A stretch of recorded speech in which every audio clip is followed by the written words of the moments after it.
fourth and final, but not least, presenter to come forward, Steve Crabtree, is a BBC colleague of mine. We worked together on a documentary series many years ago. Steve's career took off much better than mine. Went did engineering, there you go. So, Steve is going to discuss with us the perception between science fiction and science fact. Steve. Cheers, Bill. Right, so why am I starting with a really random picture of that lovely cheeky lad there and a big picture of a howl? Well, I'm Steve. I nearly wasn't Steve though. I was nearly Buzz, because I should have been born on the day we walked on the moon. And my mum always said she had nothing against the name Neil, but she would have called me Buzz. And about 10 years ago, it's a really bad picture, but Buzz Aldrin came into our office in the BBC. I was running a show called Horizon at the time, and I shook his hand and I told him the story. And I ran off and I took a picture of my hand. I literally touched someone who's walked on the moon. I rang my mum up and said, I just spoke to Buzz Aldrin and told him that I was nearly called Buzz. It's true, isn't it? And she said, yes, Steve, it's absolutely true. If you'd had me not 7 days late, you would be called Buzz. So it's right for me now to start with a clip. So I'm just going to show you some random clips, or not some random clips, of some of the shows I've worked on, some of the shows I produced and made. This one isn't one that I worked on because it was made in 1969, but I want to put something into context for you, which is kind of like what my sort of theme of my talk is. So it's a short clip. It's from The Sky at Night, which I also used to run. I only stopped making The Sky at Night last year when I left the BBC. But just look at this clip, it's not very long, but I just think it's amazing. Good evening. We've just had some amazing photographs sent back by the American probe to Mars, Mariner 6. You can see there some of the dark areas, which may be vegetation. Well, the question is, of course, are these dark areas due to organic matter, vegetation if you like, or are they not? Now, what about this all-important question of life on Mars? Do you think that these dark areas are due to anything organic? What do you think about it? Primitive life there may be. I don't even think so. Intelligent life, certainly not. So, in other words, you rather think that Mars is a dead planet? Absolutely dead as a dodo. Well, I suppose one of these things we're going to find out fairly soon. I just find it astonishing that it was only 56 years ago that our technology wasn't good enough to determine whether that was a forest on Mars, right? It's like, I find that mind-blowing. That's within my lifetime. The technology has leapt so massively since then. I kind of watch that clip endlessly over and over again, but I'm not going to play it again. Okay, all right. So the next clip is from an episode of The Sky at Night that I commissioned. So I used to run The Sky at Night as well, as I said. This is a little interview, just a little clip with a man called Doug Barcoach, and he runs an organisation called METI, which is the Messaging Extraterrestrial Intelligence. I got that right. I could have met Doug, in fact, but he's a really super interesting guy. His whole thing is that he thinks we shouldn't be waiting for aliens to signal us. We should be sending out signals to them, saying, we're here, you can find us, everyone. And lots of he's quite a controversial figure, and lots of people think it is a terrible idea, a really terrible idea to tell aliens that we are here. In fact, we do, I'll get onto that with a couple of other clips in a minute. But if you don't know Doug, he's really super interested. I've met him once or twice, and we did this entire Sky at Night with him, looking at his work, and this is just a little clip of it. So.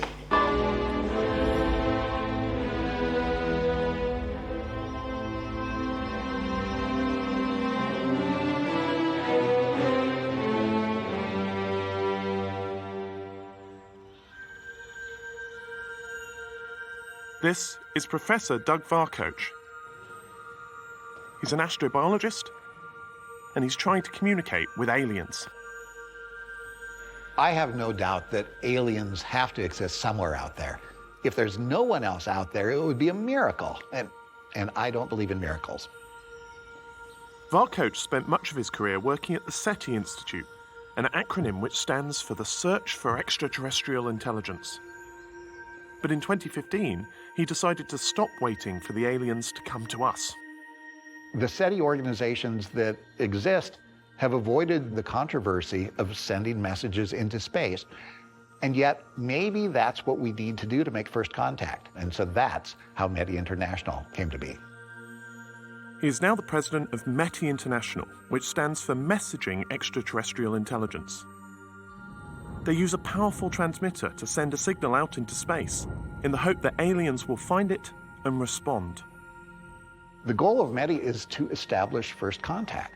We've always assumed the aliens will take the initiative. Maybe it's the audacious young civilization, like Earthlings, who have to reach out to make first contact. He's really interesting, he's really super nice, but what's kind of fascinating is that lots of the people and the organisations who've got the technology to allow him to do that won't let him. So he's kind of travels around the world asking people, can I use your telescope to send a signal to this particular star system or that particular star system, and he has quite a hard time doing it, but he's really, really genuinely super interesting. He was in a film, that was a Sky Night, he was in another film, a series that I looked after. I lost the plays in the film Contact, so this is the lady who inspired that character in the Carl Sagan book and then film. And what she did in terms of alien communication is really interesting. So without giving it away, but she was really fundamental in setting up some of the processes that we may need to engage with should we actually meet an alien. So I'll let Jill speak for herself.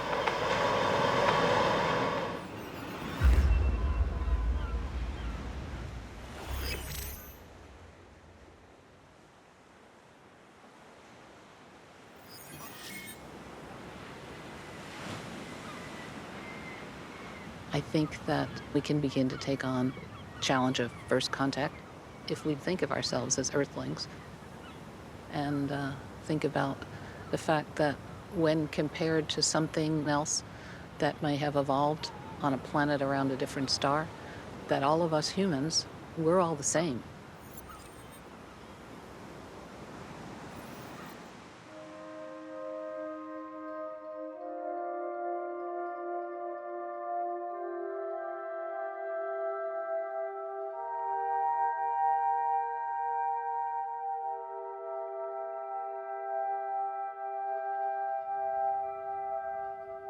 A long time ago, back in the 1980s, in the middle of the Cold War, we were worried that if our Soviet colleagues were to make a detection, that they might not be allowed to tell the world. So we sat down and constructed a set of principles, the kinds of things that you ought to do if you think you found a signal. And so we wrote this document titled Declaration of Principles Concerning Activities Following the Detection of Extraterrestrial Intelligence.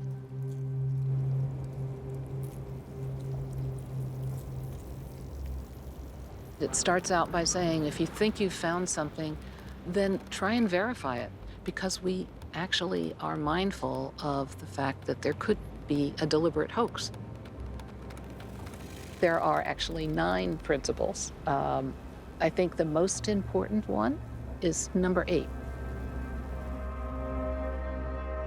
So principle number 8 says that if we detect a signal, that the signatures on this document will not transmit a reply until there's some kind of global consensus on whether we should reply, and if so, who should speak for Earth and what should they say. And that's very high-minded, ethical, and we haven't a clue any more today than we did back then about how you come to such a global consensus.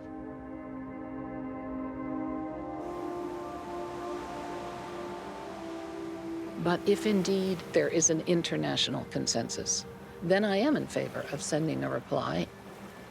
I think that we should interact with other intelligence in the cosmos and try and figure out how we fit in and what's our place in this very large universe.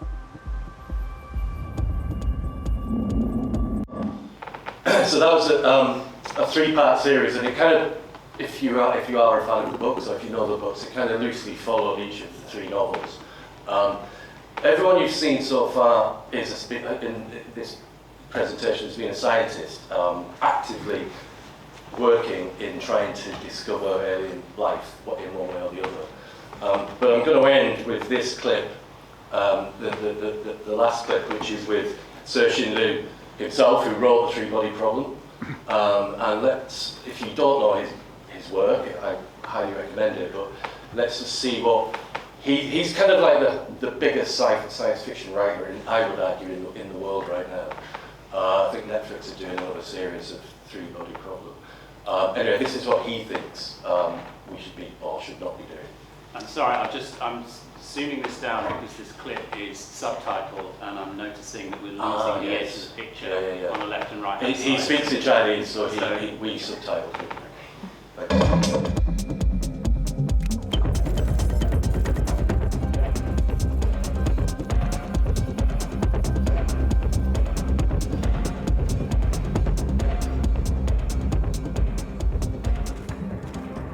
我认为这种做法确实应该谨慎才对。我们对外星文明的研究探索，我认为更多的是采用那种被动的监听方式、观测方式，这样不会暴露我们自己的存在。与外星文明的接触还有多种可能性，可能会是一种很好的结果，也可能有很可怕、很黑暗的结果。任何一个孩子他都知道，在家里不要随便给陌生人开门，不要随便去跟陌生人打招呼，这是一个常识问题。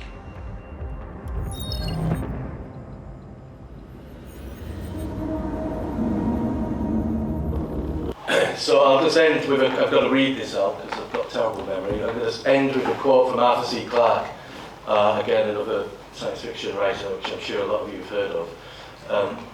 Two possibilities exist. Either we are alone in the universe, or we are not. Both possibilities are equally terrifying. Okay, thank you very much.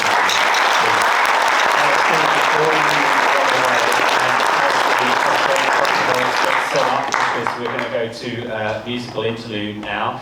I'd like to just ask a question. I can't pronounce it. Cixin Liu. Cixin.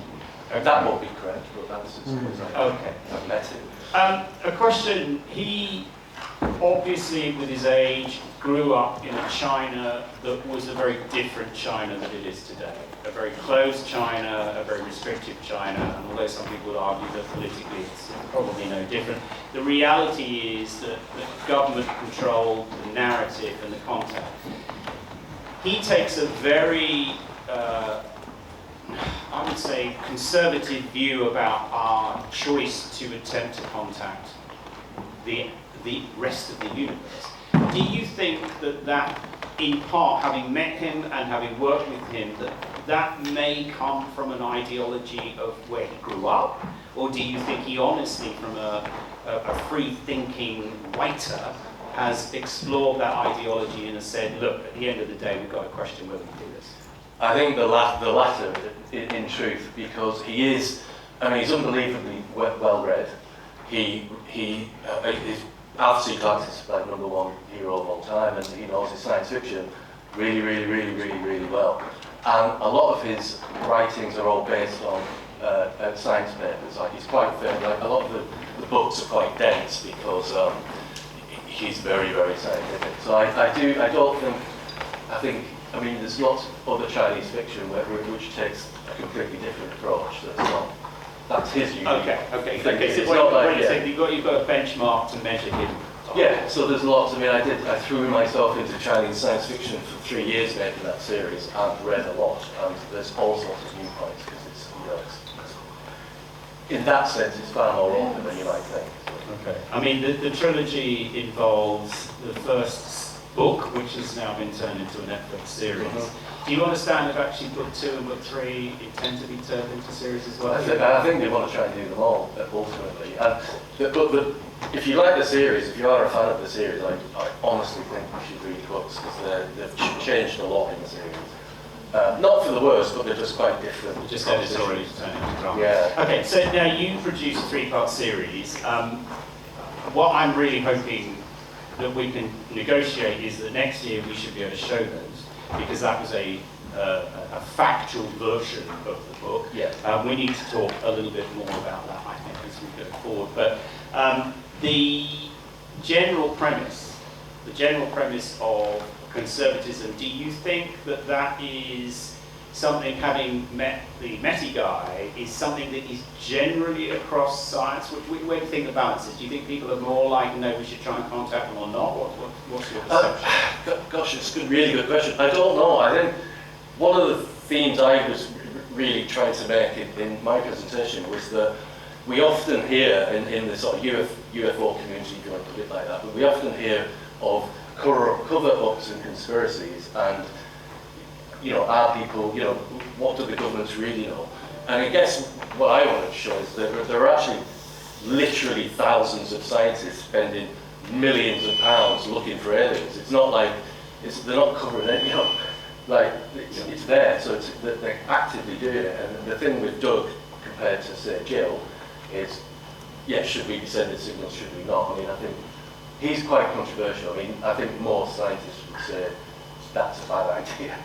We want to listen. We don't yet want to say. I mean, what's the saying about every so far on Earth, every advanced civilization that's found, less advanced civilizations just decimated it. So Okay, just one last question on this, and I'm hoping that everybody's been storing up their questions, because after the music we're going to go to a short break, opportunity to take a comfort break, use the bar, and we'll come back in. I'll time it. If we can give it sort of 20 minutes, and then 15 minutes. If you can be back here for the plenary session with all of our presenters. Prior with your questions, we have actually already a list of questions we want to ask, so we're going to explore this subject a little bit further. But just finally, on that premise about the scientific community thinking it's a bad idea, is that because science says don't waste your energy, we need to listen, or is it fear?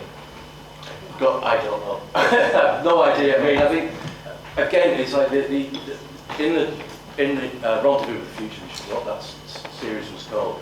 We had a scientist who is in the program, whose job it is to look at all the high definition photographs that we've now got of the moon, to try to find alien artifacts on it. That's his job, right? He gets up, pops on at university, and looks at pictures to try and find alien artifacts. And I'm like, that's the job I want to do. I don't want to I want to look for aliens on the moon. So honestly, but I don't know. That's the truth. But I do know that lots of scientists are looking for aliens. All right. Thank you, Steve. Again, that was absolutely fantastic.